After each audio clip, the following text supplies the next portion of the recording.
चलो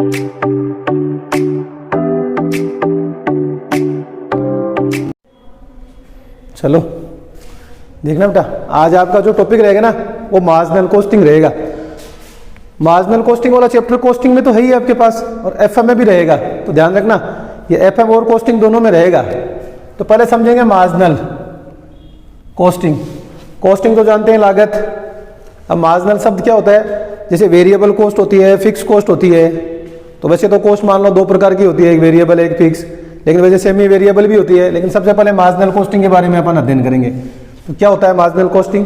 एक अतिरिक्त इकाई का उत्पादन करने पर, मतलब एक अतिरिक्त इकाई का उत्पादन करने पर आपकी लागत में जो चेंज आता है उसे क्या कहते हैं? मार्जिनल कॉस्टिंग कहते हैं। जैसे पहले मान लो कोई संस्था 1000 यूनिट्स बना रही थी, फिर वो बनाने लग जाए आपके पास 1001, तो 1 यूनिट का चेंज हुआ ना।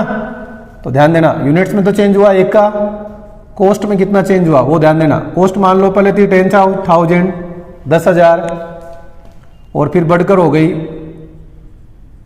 10,100 रुपये, 10,100। तो देखो यूनिट्स में कितना चेंज हुआ? 1 यूनिट का। लेकिन कॉस्ट में कितना डिफरेंस आया? 100 का। तो मतलब एक एडिशनल इकाई का उत्पादन करने पर, एक एडिशनल यूनिट्स को जब अपन प्रोड्यूस करते हैं, बनाते हैं, तो कॉस्ट में जो डिफरेंस आता है, कॉस्ट में जो आपके पास इंक्रीमेंट आया, वो ही क्या कहलाता है? मार्जिनल कॉस्टिंग कहलाता है। ये वेरिएबल कॉस्ट की तरह होती है, लगभग फिक्स अलग हो जाती है, इसलिए ध्यान में रखिएगा। आज अपन मार्जिनल कॉस्टिंग के बारे में लिखेंगे, इसमें फॉर्मूलाज पढ़ेंगे। पहला फॉर्मूला जो रहेगा वो कंट्रीब्यूशन का रहेगा, ध्यान देना। पहला रहेगा कंट्रीब्यूशन। क्या होता है बेटा कंट्रीब्यूशन? कंट्रीब्यूशन मतलब अंशदान। विक्रय मूल्य में से, किसमें से? विक्रय मूल्य में से परिवर्तनशील लागत घटाने पर अंशदान प्राप्त होता है। तो difference in sales and variable. पहले फॉर्मूला लिखता हूं मैं, ध्यान देना। सेल्स में से क्या घटा दें? Variable cost. इसी से आपकी पास डेफिनेशन बन जाएगी, ध्यान देना। विक्रय मूल्य में से परिवर्तनशील लागत घटा दो, मतलब difference in sales and variable cost क्या आ जाएगा? कंट्रीब्यूशन आ जाएगा। विक्रय मूल्य में से परिवर्तनशील लागत घटाने पर अंशदान प्राप्त होता है या कंट्रीब्यूशन प्राप्त होता है। तो पहला फॉर्मूला कंट्रीब्यूशन का रहेगा। कंट्रीब्यूशन का दूसरा फॉर्मूला रहेगा, वो रहेगा कंट्रीब्यूशन बराबर प्रॉफिट में क्या जोड़ दें? Fix cost. अगर मान लो क्वेश्चन में सेल नहीं दिया हुआ हो और वेरिएबल नहीं दिया हुआ हो, या वेरिएबल तो दिया हुआ हो सेल नहीं दिया हुआ हो, या सेल दिया हो वेरिएबल नहीं दिया हुआ हो, तो फिर ये फॉर्मूला काम करना स्टार्ट कर देता है, प्रॉफिट प्लस फिक्स कॉस्ट। ये क्वेश्चन के हिसाब से आपको ध्यान में रखना पड़ेगा। अगर ये दोनों आते हैं तो इन दोनों को जोड़ दीजिएगा, कंट्रीब्यूशन आ जाएगा। थर्ड जो फॉर्मूला रहेगा कंट्रीब्यूशन का, वो थोड़ा सा अलग रहेगा। Sales multiply PV ratio. Sales को किससे मल्टीप्लाई करना है? पीवी रेशियो से मल्टीप्लाई करना है। पीवी रेशियो के बारे में अपन आगे पढ़ेंगे। तो कंट्रीब्यूशन के 3 फॉर्मूलाज रहेंगे बेटा। सेल्स में से वेरिएबल घटाया तो भी कंट्रीब्यूशन आएगा, अगर प्रॉफिट में फिक्स कॉस्ट जोड़ देंगे ना तो भी कंट्रीब्यूशन आ जाएगा, और अगर आपके पास सेल्स को अपन पीवी रेशियो से मल्टीप्लाई कर देंगे तो भी आपको कंट्रीब्यूशन आ जाएगा। तो अपन इसी से डेफिनेशन भी बना सकते हैं, difference in sales and variable cost, तो कंट्रीब्यूशन रहेगा। तो पहला फॉर्मूला कंट्रीब्यूशन का रहेगा इस चैप्टर में। सेकंड जो फॉर्मूला रहेगा वो रहेगा पीवी रेशियो का, पीवी रेशियो। तो चलो पीवी रेशियो का फुल फॉर्म लिखो, प्रॉफिट वॉल्यूम रेशियो। अब ये क्या होता है? जब अपन इसका पहला फॉर्मूला पढ़ेंगे ना तो आपको डेफिनेशन भी पता चल जाएगी। इसमें कंट्रीब्यूशन तो ऊपर आएगा, सेल्स से डिवाइड हो जाएगा और मल्टीप्लाई 100 हो जाएगा। अब देखो तो पीवी रेशियो क्या होता है? डेफिनेशन क्या रहेगी? किस किस में आपके पास रेशियो रहेगा? कंट्रीब्यूशन का सेल्स के साथ अनुपात, अपन कह सकते हैं कंट्रीब्यूशन का सेल्स के साथ रेशियो, वो क्या कहलाएगा? PV ratio. तो contribution upon sales multiply 100। PV ratio का अपन सेकंड फॉर्मूला भी देख सकते हैं। सेकंड फॉर्मूला रहेगा ना बेटा, वो इन्हीं से आपके पास बनेगा। ध्यान देना, देखो यहाँ लिख रखा है आपने कंट्रीब्यूशन, तो कंट्रीब्यूशन को अपन सेल्स में से वेरिएबल घटा कर भी तो लिख सकते हैं। तो अपन ने लिखा sales minus variable cost. Sales में से क्या घटा दिया? Variable cost. देखो कंट्रीब्यूशन आ गया ना, अपॉन सेल्स मल्टीप्लाई 100। इसका थर्ड फॉर्मूला रहेगा, वो रहेगा पीवी रेशियो बराबर आपके पास, देखो कंट्रीब्यूशन अपॉन सेल था, यहाँ सेल्स में से वेरिएबल घटाया, सेल्स से डिवाइड हुआ। अपन कंट्रीब्यूशन को ऐसे भी तो लिख सकते हैं, प्रॉफिट में क्या जोड़ दें? Fix cost. तो थर्ड फॉर्मूला बनेगा, वो बनेगा profit plus fix cost. Profit में क्या जोड़ दो? बोलो, फिक्स कॉस्ट जोड़ दो, और किससे डिवाइड कर दो?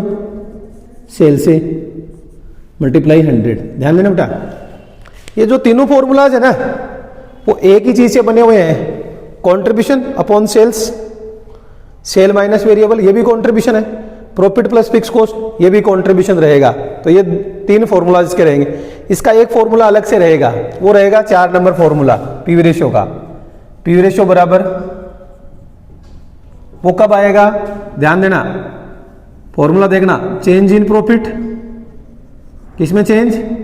प्रॉफिट में change, upon change in sale, sale में change. Change in profit upon change in sale. देखो चेंज इन प्रॉफिट होगा मतलब 2 प्रॉफिट होंगे, सेल चेंज मतलब 2 सेल होगी। तो जैसे मान लो एक प्रॉफिट 2007 का है, तो दूसरा प्रॉफिट 2008 का रहेगा, तो सेल भी 2 रहेगी, एक 2007 की रहेगी, एक 2008 की रहेगी। तो ये आपको ध्यान में रखना पड़ेगा। ये फॉर्मूला तभी काम करेगा जब आपको 2 प्रॉफिट मिल जाए और 2 सेल मिल जाए, तब change in profit upon change इन वाला सेल वाला फॉर्मूला लगेगा। जब ये फॉर्मूला लगेगा ना, तो ये फॉर्मूलाज नहीं लगेंगे उसमें, ये अपन को ध्यान में रखना पड़ेगा। तो पहला रहेगा कंट्रीब्यूशन, दूसरा आपके पास रहेगा पीवी रेशियो, थर्ड जो पॉइंट रहेगा वो रहेगा बीपी। बीपी का फुल फॉर्म क्या होता है? Break even point. हिंदी में बोले तो सम विच्छेद बिंदु। यह वह बिंदु होता है जिस पर न तो संस्था को लाभ होता है और न संस्था को हानि। तो देखो इस पर क्या होता है, सेल्स और कॉस्ट दोनों क्या हो जाते हैं? बराबर हो जाते हैं। तो अपन कह सकते हैं नो प्रॉफिट नो लॉस, उसे क्या कहते हैं? ब्रेक इवन पॉइंट बोलते हैं, BEP.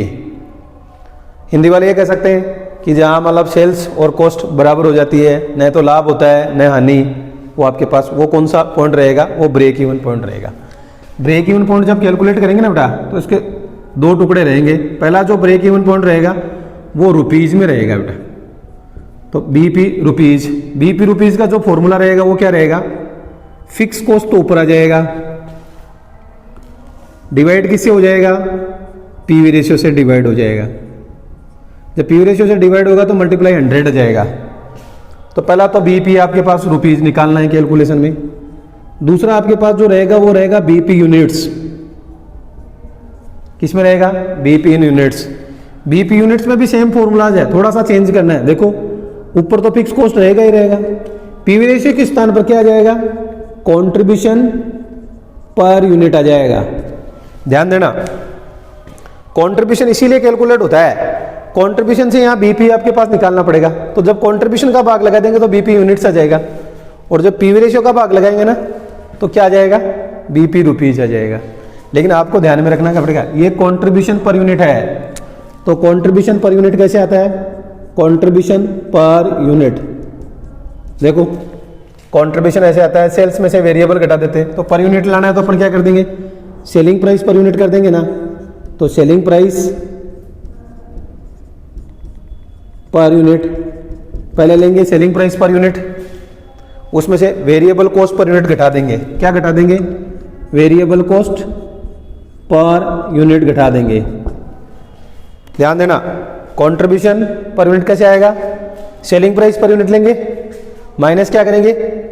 Variable cost per unit घटा देंगे, तो ये कंट्रीब्यूशन पर यूनिट आ जाएगा। तो 3 फॉर्मूलाज हुए आपके पास, कंट्रीब्यूशन के 3 है, पीवी रेशियो में 4 रहेंगे, लेकिन बीपी में 2 ही रहेंगे। चौथा पॉइंट जो रहेगा वो रहेगा मार्जिन ऑफ सेफ्टी, एमएस जिसे अपन कहते हैं, MS, margin of safety. Margin of safety क्या होता है? सम विच्छेद बिंदु से जितना हम ज्यादा बेचते हैं ना माल, वो हमारा एमएस होता है। एमएस क्या है? हमारे लिए सेफ्टी है, मार्जिन ऑफ सेफ्टी, सुरक्षा सीमा, ये हमारी सीमा है। तो इसका सूत्र देखना, actual sales minus BEP rupees, मतलब एमएस कब आएगा? अगर बीईपी से ज्यादा आपके पास माल बिका है। तो मैंने आपको पहले भी बताया था, बीईपी वह बिंदु है जिस पर संस्था को न तो लाभ होता है न हानि, नो लॉस नो प्रॉफिट। अगर इससे अपन ऊपर गए तो अपन को प्रॉफिट होगा, इससे अगर नीचे गए तो लॉस होने वाला है। तो देखो एक्चुअल सेल्स माइनस बीईपी, तो एमएस आ जाएगा। मतलब ये हमारे लिए सुरक्षा सीमा है, हमें फायदा होगा इससे। ये जितना ज्यादा होता है, संस्था की आपके पास स्थिति वैसे अच्छी रहती है। एमएस का दूसरा फॉर्मूला रहेगा, वो रहेगा प्रॉफिट। प्रॉफिट ऊपर आएगा, पीवी रेशियो से डिवाइड करेंगे,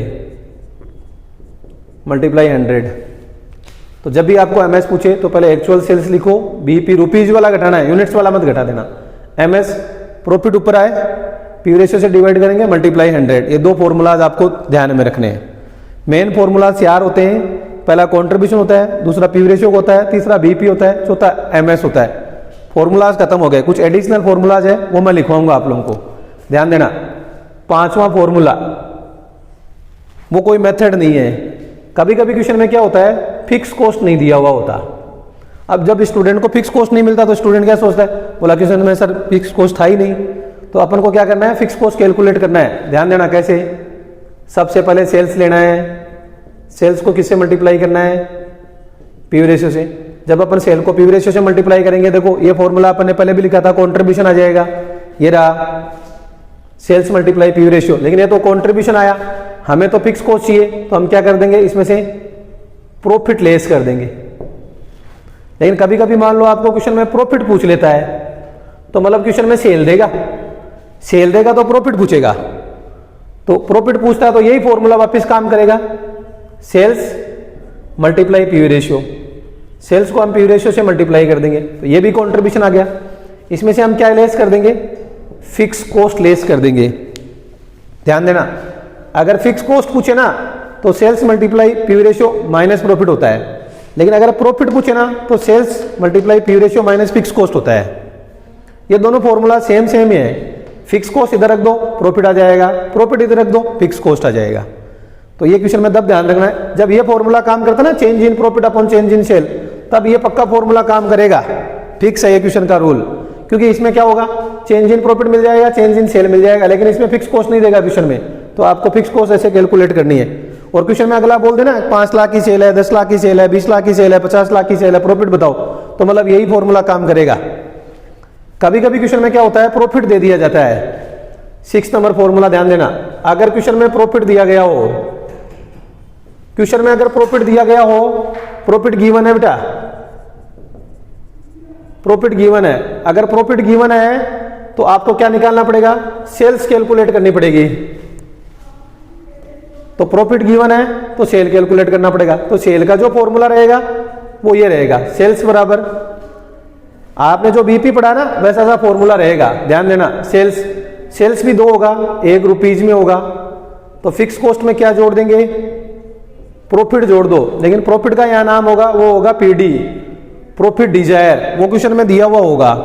क्वेश्चन में अगर प्रॉफिट मिल गया ना पीडी, तो मतलब यही फॉर्मूला काम में करेगा, upon PV ratio multiply 100।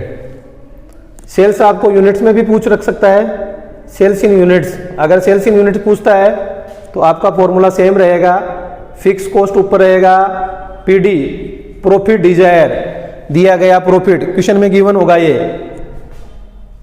Upon units में कैलकुलेट करना है तो यहां क्या आ जाएगा, कंट्रीब्यूशन पर यूनिट आ जाएगा। और कंट्रीब्यूशन पर यूनिट मैंने आपको पहले भी समझा दिया था, कंट्रीब्यूशन पर यूनिट कैसे आएगा, सेलिंग प्राइस पर यूनिट में से वेरिएबल कॉस्ट पर यूनिट घटा देंगे तो ये आपके पास हो जाएगा। तो ये 6 फॉर्मूलाज अगर आप कैलकुलेट कर लेते हैं तो आपका टॉपिक पूरा हो जाएगा। थोड़ा सा अगर आप याद कर लेंगे इन्हें तो फिर प्रॉब्लम आने की नहीं। अपन अब थोड़ा सा क्वेश्चन करेंगे, आप लोग उतार लीजिए इसको।